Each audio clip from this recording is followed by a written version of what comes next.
আমরা আজকে Meha diabetes ফাউন্ডেশনের তরফ থেকে আজকে আমরা এখানে একটুখানি উপস্থিত হয়েছি। গতকাল ওয়ার্ল্ড ডায়াবেটিস ডে 14 নভেম্বর ছিল। গতকাল আমাদের আমি এখানে প্রেজেন্ট ছিলাম না, যার জন্য সেখানে অর্গানাইজ করতে পারিনি। এনি হাউ, তো আজকে আমরা একটা ছোট্ট একটা ক্যাম্প আমরা অর্গানাইজ করেছিলাম। তো এখানে আমরা ফ্রি অফ চার্জ কিছু পেশেন্টকে সাপোর্ট দিয়েছি, বিভিন্ন ধরনের ব্লাড টেস্ট করেছি, বিভিন্ন ধরনের ডায়েট এডুকেশন এবং লাইফস্টাইল এডুকেশন সম্বন্ধে পেশেন্টকে বিভিন্নভাবে বোঝানো হয়েছে। আজকে আমরা কিছু সাপ্লিমেন্টারি ফুড যেগুলো সেইগুলো সম্বন্ধে বোঝানো হয়েছে এবং সেখানে কিছু কিছু ডেমনস্ট্রেশন আমরা কিছু স্যাম্পল দিয়ে পেশেন্টকে আমরা সেইভাবে পেশেন্টকে কিছুটা অ্যাওয়্যার করেছি। তো আজকে আজকে আমরা একটা ইচ্ছে আছে আমাদের একটা ডিসকাশন করার, যে জিনিসটা নাকি এখন লোকের মধ্যে একটা চাহিদা বা একটা এখন জানার একটা যে ইন্টারমিটেন্ট ফাস্টিং, এই কথাটা ভীষণভাবে লোকের মধ্যে ঘুরছে আর কি। বিশেষ করে আমাদের এই গুগল ডাক্তারবাবুর জন্য আর কি। গুগল ডাক্তারবাবু কিন্তু অনেক শেখায়, কিন্তু মুশকিল হচ্ছে শিখবেন কিন্তু ঠিক মতন কিন্তু শিখতে হবে, এটা কিন্তু খেয়াল রাখতে হবে, বুঝতে পেরেছেন? যাই হোক, তো ইন্টারমিটেন্ট ফাস্টিংটা সম্বন্ধে সবার একটু জানার একটু দরকার আছে। তো আজকে আমরা আমাদেরই সেন্টারের যিনি নাকি ডায়েটিশিয়ান এবং diabetes educator mister Abhijit Dutta আমাদের সঙ্গে রয়েছেন। তো অভিজিৎ আমরা পেয়েছি ডিসকাশনটা করার, অভিজিৎ এই ব্যাপারে বিশেষজ্ঞ। তো আজকে আমরা সেই অভিজিতের কাছ থেকে কিছুটা শুনবো। তো সেই ব্যাপারে অভিজিৎকে কথা প্রস্তুত করি। আচ্ছা, অভিজিৎ বাবু, তো ইন্টারমিটেন্ট ফাস্টিং সম্বন্ধে তো বিভিন্ন রকম এখন বিভিন্ন জায়গায় খুব শোনা যাচ্ছে। তো এই ব্যাপারটা সম্বন্ধে যদি আপনি একটু বলেন যে কাকে ইন্টারমিটেন্ট ফাস্টিং বলে, কারণ আমরা দেখছি লোকজন কথায় এখন শুধু ওয়েট রিডাকশন করার জন্যই একটা ইন্টারমিটেন্ট ফাস্টিং। আমি জানি না অবশ্য ওয়েট রিডাকশন হয় কি হয় না, সেটা আপনি পরে বলবেন। তো যাই হোক, এটার সম্বন্ধে যদি আপনি বলেন। ইন্টারমিটেন্ট ফাস্টিং হচ্ছে একটা দুটো উইন্ডো থাকে, যেখানে হচ্ছে একটা উইন্ডোতে ইটিং উইন্ডো বলা হয়, যে উইন্ডোটাতে আমরা খাবার খাচ্ছি। একটা বলা হয় ফাস্টিং উইন্ডো, যে টাইমটা আমরা ফাস্টিং খাচ্ছি। এবার অনেকেই ধারণা যে আমি ইন্টারমিটেন্ট করবো কিন্তু আমি যা খুশি খাবো, ঠিক আছে। কিন্তু ইন্টারমিটেন্ট ফাস্টিং সেটা কখনোই না যে আমি যা তা খাবার খাবো বা বাকি টাইম ফাস্টিং করবো। এবার কেউ ইন্টারমিটেন্ট ফাস্টিং 12:12 রেশিও, 12 ঘন্টা খাবার খাবে, আবার 12 ঘন্টা ফাস্টিংয়ে থাকবে। আবার কেউ করে ওটা 14:10 রেশিও, আবার কেউ করে 16:8 রেশিও। তো এরকম বিভিন্ন ফর্মুলা থাকে, সেই অনুযায়ী। এইগুলো তো বোধহয় নিশ্চয়ই এগুলো জানতে গেলে আপনাদের কাছে আসতে হবে এবং আসতে পারে তবেই আপনারা ডিটেলসে বলে কে দিতে পারেন কোন টাইমটা অ্যাকচুয়ালি করবে সেটার জন্য তার পক্ষে সুবিধা হবে, তার লাইফস্টাইলটা কীরকম হবে, তার সারাদিনের যে রুটিনটা কীরকম, তাকে কীভাবে কাজ করতে হয়, কোথায় যেতে হয়, তার কমিটমেন্ট কী, সেটার উপর আর এটা তো বেসিক্যালি স্যার ফ্যাট লস বা ওয়েট লস একটা কারণে হয়, কারণ আমরা একটা বেসিক্যালি স্যার টাইমের মধ্যে খাবার খাই আর একটা টাইমে আমরা খাবার খাচ্ছি না। কিন্তু এই যে আমরা টাইম গ্যাপে খাবার একটা টাইমের শিডিউলের মধ্যে খাবার খাচ্ছি, তার মানে কি হচ্ছে আমাদের হয়তো একটা মিল আমাদের সেখানে স্কিপ হয়ে যায়। ধরুন আমরা 5টা ডেলি আমরা যদি ধরি যে ব্রেকফাস্ট, মিড মর্নিং, তারপর হচ্ছে লাঞ্চ, ইভিনিং স্ন্যাক্স, ডিনার, যে 5টা মেন মিল, সেখানে হয়তো যেহেতু 8 ঘন্টা, বেসিক্যালি আমরা 6:8 রেশিওটাই বেশিরভাগ কম, 8 ঘন্টা খেতে পারে আর হচ্ছে 16 ঘন্টা ফাস্ট। এই 2 ঘন্টা করে যদি কেউ গ্যাপে খাবার খায়, তাহলে মাত্র 2 ঘন্টা 4টে মিল হচ্ছে, যেখানে একটা মিল ওখান থেকে কমে যাচ্ছে। তো বেসিক্যালি যদি সেখানে তার একটা মিল সেখান থেকে তার কমে যাচ্ছে, তো সেখানে নাহলে কিছুটা খাবার যেখান থেকে ক্যালোরি কম হচ্ছে, তো সেখান থেকে তার অটোমেটিক কিছুটা ক্যালোরি কমে যাচ্ছে, তার ওয়েট রিডাকশনের জন্য কাজ দিচ্ছে। কিন্তু সেটা নয় যে আমি ইন্টারমিটেন্ট ফাস্টিং অনেকেই মনে করে যে কিচ্ছু খাবো না, খেয়ে থাকবো, কিন্তু না। আমি তো দেখেছি এটা অনেকের ভেতরে এই প্রবণতা থাকে। বাট ইন্টারমিটেন্ট ফাস্টিং করলেও ব্যালেন্স ডায়েটটা কিন্তু সেখানে ফলো করতে হবে। এবার সেখানে কে কতটা কার্বোহাইড্রেট বা কতটা প্রোটিন খায়, এবার সেটা ইন্ডিভিজুয়ালি ভ্যারি করে। এবার এটা মেনলি যখন আমি ফাস্টিংটা ভাঙছি, আমাকে একটা হাই প্রোটিন বা একটু হাই ফাইবার দিয়ে আমাদের ভাঙতে হবে। ধরুন কিছুটা বাদাম ভিজিয়ে কেউ খেতে পারে, বা ধরুন কেউ হচ্ছে একটু ছোলা ভেজানো এরকমভাবে খেতে পারে। তো এটা ফ্যাক্টর কী রয়েছে তার উপর ডিপেন্ড করে। তো এবার ফাস্টিংটা যখন সে ভাঙলো, তো এবার তার আস্তে আস্তে শিডিউল অনুযায়ী আমরা ডায়েট প্ল্যানটা করতে থাকি। এবার ইন্টারমিটেন্ট ফাস্টিং মানুষ মনে করে যে আমার ভাত রুটি কিছু খেতে পারে না, কিন্তু সেটাও না। মানুষ লিমিটেডভাবে কতটা পোর্শনে সব কিছুই মানুষ খেতে পারবে, নর্মাল ব্যালেন্স ডায়েট।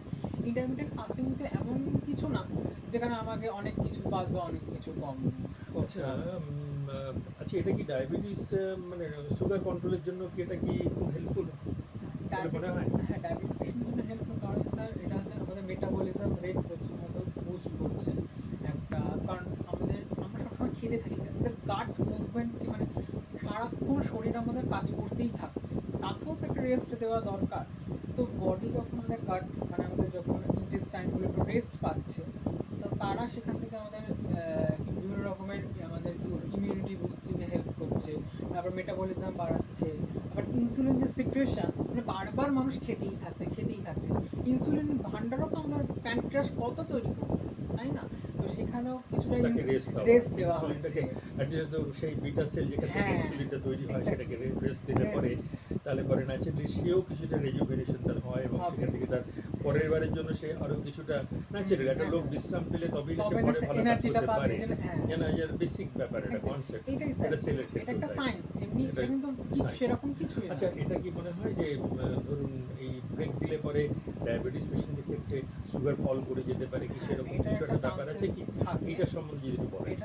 এটা চান্সেস থাকে স্যার, কারণ অনেক কিন্তু কেউ কোনো এদিকে স্যার পেশেন্ট, ডায়াবেটিক পেশেন্ট সে ফাস্টিং পিরিয়ডে স্যার মেডিসিন নিচ্ছে, কিন্তু তার একটা হাইপোগ্লাইসেমিক হওয়ার চান্স সেই সময় থাকলেও থাকতে পারে, সব পেশেন্টের আমি বলছি না, থাকলেও থাকতে পারে।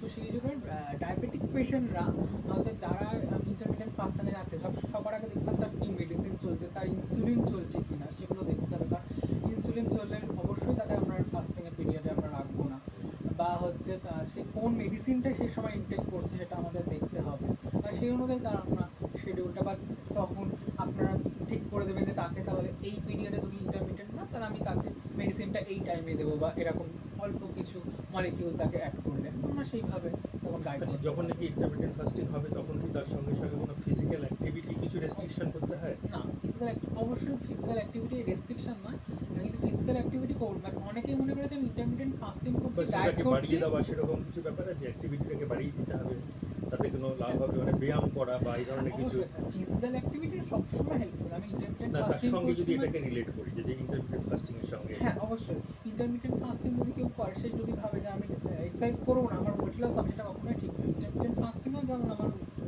জরুরি, সেটাও কিন্তু আমাদের একটা প্রাণায়াম বা আমরা যোগা বা হাঁটা সেটা ইম্পর্টেন্ট। আবার এটাও তো ঠিক, এটাও কি ঠিক যে ধরুন ইন্টারমিডিয়েট ফাস্টিং করছে তার সঙ্গে সঙ্গে সে না খেয়েই একটা ভীষণভাবে মানে ভিগারাসলি এক্সারসাইজ করছে, তাতে তার সুগার ফল করে যেতে পারে, অবশ্যই এই জায়গাটা যদি একটুখানি বলেন। এটা একটা চান্স থাকে, সেই জন্যই আমরা বলে থাকি যে বেসিক্যালি আমরা বলি যে ইভিনিংয়ের দিকে যদি কেউ এক্সারসাইজটা করে বা হাঁটা করে, তাহলে সে তার ইটিং উইন্ডোতে খাবারটা খেয়ে নিল, এবং পোস্ট ডিনারের পর বা পোস্ট ইভিনিং স্ন্যাক্সের পর কেউ যদি যোগা করে বা এক্সারসাইজ করে বা একটা পোস্ট কিছু স্ন্যাক্স নিয়ে সেই যোগা বা ব্যায়াম করলো, তাহলে ক্ষেত্রে সে কোনো অসুবিধা হবে না, কারণ খালি পেটে এক্সারসাইজ করলে তার ক্ষেত্রে একটা প্রবলেম আসতেই পারে, সেই জন্য। যাক, আজকে আমরা কিন্তু একটাই আমি একবার বলবো যে বলুন। যারা হচ্ছে যে সমস্ত মানে বাচ্চারা গ্রোথ ফেজে রয়েছে, অ্যাডোলেসেন্স ফেজে রয়েছে, তারা কিন্তু ইন্টারমিডিয়েটের কথা না ভাবাটাই ভালো, এবং কার্ডিওভাস্কুলার পেশেন্টরা রয়েছে তারা একজন বিশেষজ্ঞের পরামর্শ নিয়েই ইন্টারমিডিয়েটটা করা উচিত, আর জিডিএম পেশেন্টদের বারণই করবো। যাক, আজকে অভিজিৎ বাবু আমাদের কাছে খুব ভীষণভাবে একটা মানে ভালোভাবে এই ব্যাপারটাকে ডিসক্রাইব করলেন। আমরা এটা আমরা ফেসবুকে দেব, এবং দেবার পরেও যদি দেখি যে আপনাদের ভেতর থেকে যদি কোনো রকম কোনো প্রশ্ন আসছে, আমরা সেগুলো প্রত্যেককে উত্তর দেওয়ার চেষ্টা করব। তো যাই হোক, যেটা নাকি আমরা যতটুকু শর্টে আমরা যেটাকে বুঝলাম সেটা হচ্ছে যে ইন্টারমিডিয়েট ফাস্টিং ডেফিনেটলি দরকার আছে ওয়েটটাকে কন্ট্রোল করার জন্য, ওয়েটটাকে প্রত্যেকে না, ওয়েট কন্ট্রোল ব্যাপারটা হচ্ছে কার ক্ষেত্রে কতটুকু কী কন্ট্রোল হবে না হবে সেটা একমাত্র যিনি ডায়েটিশিয়ান তিনিই ঠিক করে দেবেন, নাম্বার ওয়ান। নাম্বার টু, এই ইন্টারমিডিয়েট ফাস্টিং আপনার ডায়াবেটিস কন্ট্রোলের ক্ষেত্রেও তার কিন্তু কিছু রোল আছে, সেক্ষেত্রেও কিন্তু অবশ্যই নিউট্রিশনিস্ট বা ডায়েটিশিয়ান এবং যে ডাক্তার তাদের পরামর্শ নেওয়া উচিত। একটা জিনিস মাথায় রাখতে হবে যে শুধুমাত্র ইন্টারমিডিয়েট ফাস্টিং করলাম বা আর কিছুই করলাম না সেটাও যেমন ঠিক নয়, বা ইন্টারমিডিয়েট ফাস্টিংটা করলাম আর অন্য সময়তে মানে ভিগারাসলি কিছু খেয়ে নিলাম সেটাও ঠিক নয়, এগুলো এই ব্যাপারগুলোকে মাথায় রাখার দরকার আছে। যাই হোক, এর সঙ্গে সঙ্গে ডায়াবেটিস কন্ট্রোল করতে গেলে কিন্তু তার সঙ্গে সঙ্গে ঠিক মতন ওষুধ বা এই ডাক্তারবাবু যেগুলো করে দেবেন সেগুলোকেও কন্ট্রোল ঠিক মতন মেনটেন করতে হবে। টোটাল ব্যাপারটাই একটা বিরাট ব্যালেন্সের খেলা। ট্র্যাপিজের খেলার মতো।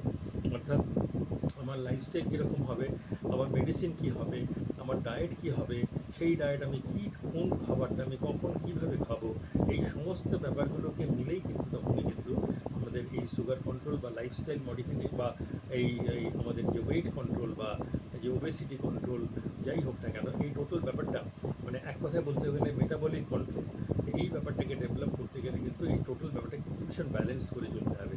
এর সঙ্গে আমাদের রয়েছে ফিজিক্যাল অ্যাক্টিভিটি, এর সঙ্গে রয়েছে আমাদের যতটা সম্ভব কম মেন্টাল স্ট্রেস। আমি বলবো না মেন্টাল স্ট্রেস নেই বা করবেন না, কথা কখনো বলা সম্ভব নয় আজকালকার দিনে, তবু যতটুকু অ্যাভয়েড করে যতটুকু ফ্রি থাকা যায়, যতটুকু কম স্ট্রেস নিয়ে থাকা যায়। ধন্যবাদ। একটাই কথা আমি এখানে বলতে লাস্ট যে ইন্টারমিটেন্ট ফাস্টিং কিন্তু স্যার আমরা জেনারেলি ফ্যাট মলিকিউলগুলোই আমাদেরকে অ্যাজ এ এনার্জি সোর্স হিসাবে এটিপি হিসাবে আমাদেরকে Use করছি। ইউজ করছি, তো সেই জন্যই হচ্ছে